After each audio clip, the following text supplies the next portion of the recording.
What if the greatest hero was also the cause of the greatest war?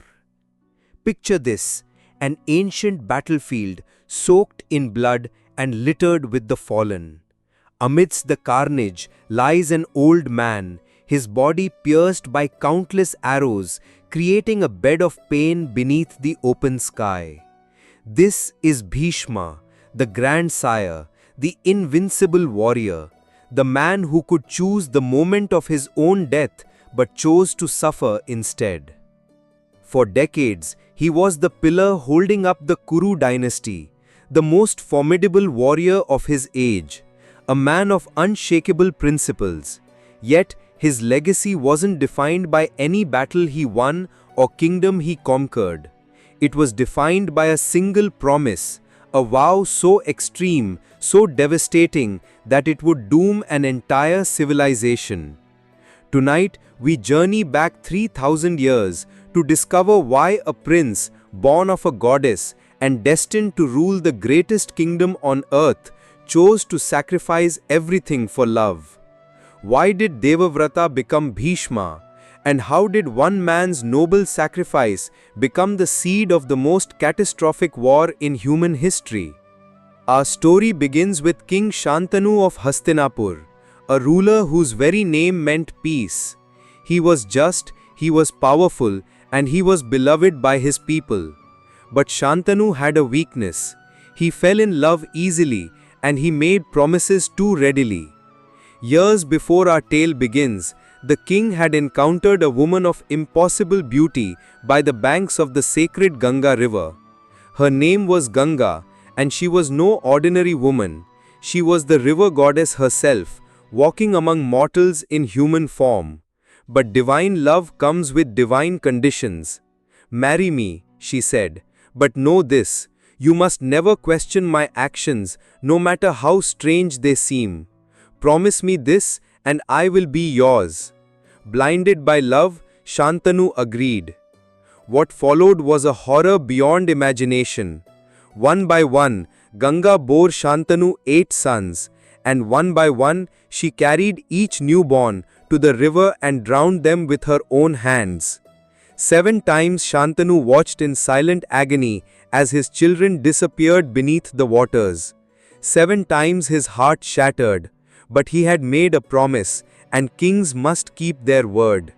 When the 8th child was born, Shantanu could bear no more. "Stop," he cried, breaking his vow. "What kind of mother are you?" Ganga smiled sadly. "The kind who frees cursed souls," she replied. She revealed that the children were the 8 Vasus, celestial beings cursed to live as mortals for stealing a sacred cow. By drowning them, she had freed them from their earthly prison. The 8th child, however, would live. His name was Devavrata, and his curse required a full mortal life. With that, Ganga vanished, taking the child with her. "When he is ready to be a king," she promised, "I will return him to you." Years passed.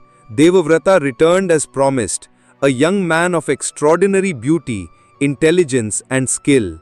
Trained by the gods themselves, he was everything a king could want in an heir, the perfect prince for the perfect kingdom. Shantanu should have been content, but the heart wants what it wants.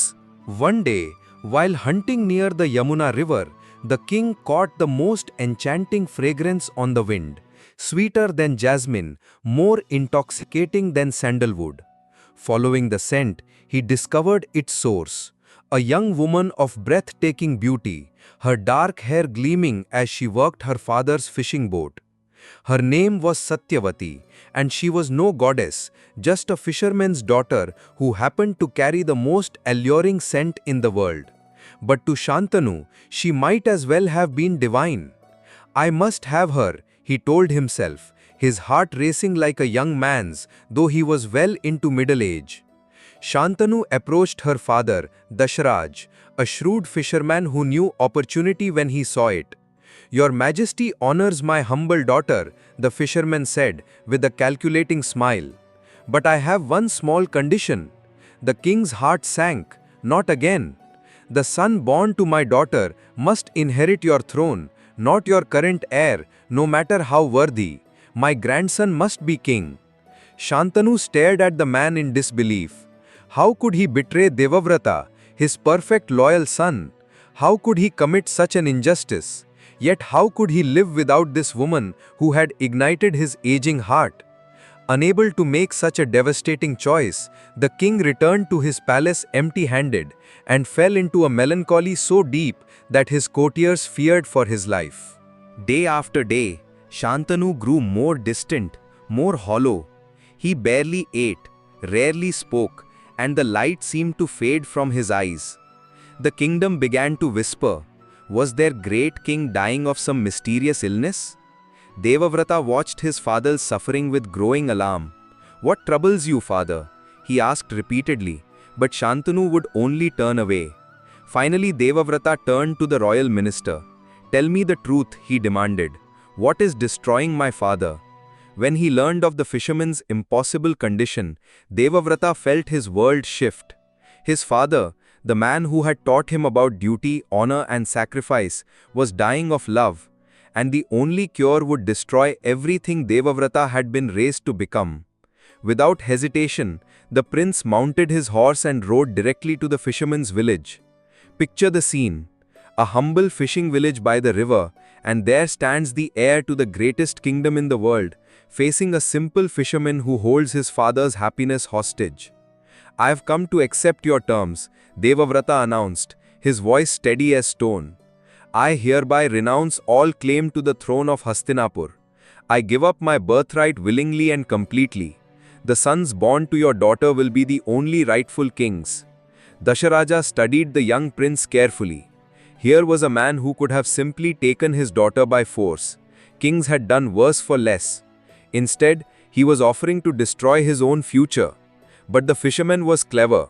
"Your words are noble, prince," he said slowly, "and I believe you'll keep this promise. But what of your children? Even if you don't claim the throne, your sons might. Who's to say they won't challenge my grandsons for what they believe is rightfully theirs?" The question hung in the air like a sword. Devavrata realized that half measures would not suffice.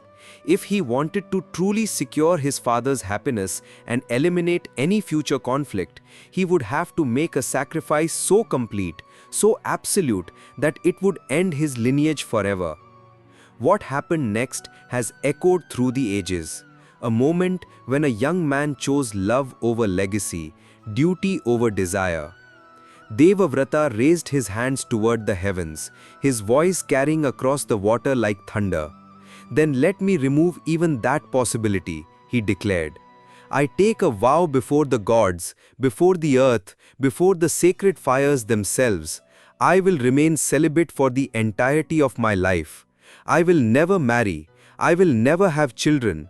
I will never know the love of a woman or the joy of fatherhood." The words seemed to tear from his very soul. "My lineage ends with me.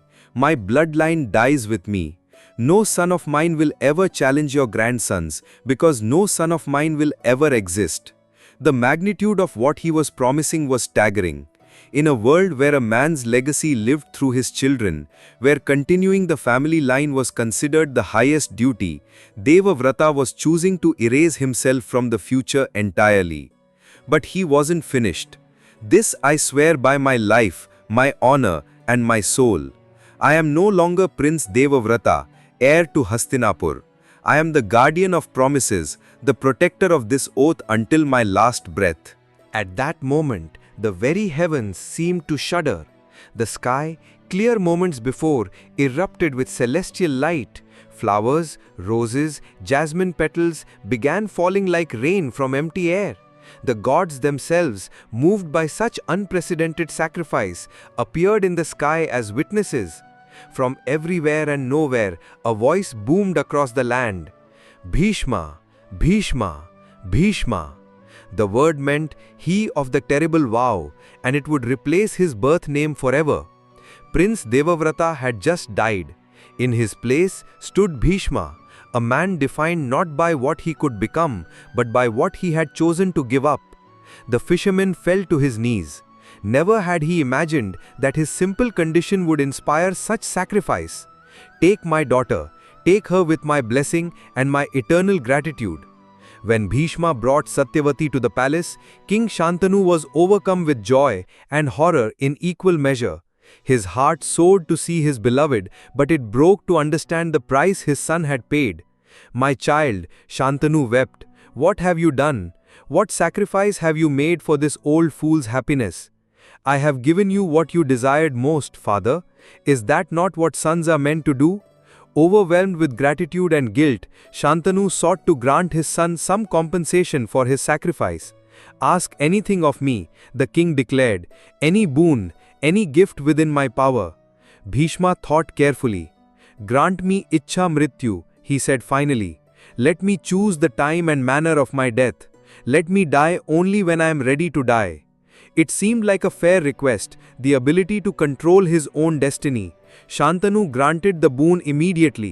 Neither father nor son realized they had just created a curse more terrible than any enemy could devise. Bhishma would indeed live until he chose to die, which meant he would witness every tragedy that followed, powerless to prevent the very disasters his sacrifice had set in motion. And so begins the greatest irony in human history. Bhishma's vow, born from pure love and noble intentions, became the seed of the Mahabharata's great war. By removing the most worthy ruler from the line of succession, he created a power vacuum that would eventually tear the kingdom apart. The very dynasty he sought to protect would destroy itself in a conflict that lasted 18 days and claimed millions of lives. Satyavati's sons would prove weak. Her grandsons would be blind to justice. The throne would pass to those unprepared for its weight, setting the stage for the epic battle between the Pandavas and Kauravas, cousins who would annihilate each other for a crown that might have been avoided if the rightful king had simply claimed his birthright. For decades, Bhishma would watch helplessly as the kingdom crumbled, bound by his oaths to serve and protect the very people whose destruction he had inadvertently ensured. The man who could choose when to die would choose to live through it all, not because he wanted to, but because his duty demanded it. In the end, Bhishma's story teaches us the most painful truth about love and sacrifice: that our noblest intentions can pave the road to our greatest disasters, that duty, pursued without wisdom, can become destruction, that sometimes the most heroic act is also the most tragic mistake. Bhishma's terrible vow didn't just define his life, it defined an entire civilization. And perhaps that's the real lesson. In our rush to sacrifice for those we love, we must ask not just what we are willing to give up, but what the world will lose when we are gone. Thank you for watching. The Mahabharata is filled with countless figures as complex as Bhishma, each with a story to tell. Which character's journey should we explore next? Let us know in the comments below. If you enjoyed this deep dive, a like is always deeply appreciated. And to continue this journey with us, make sure you subscribe for the next chapter in this epic tale.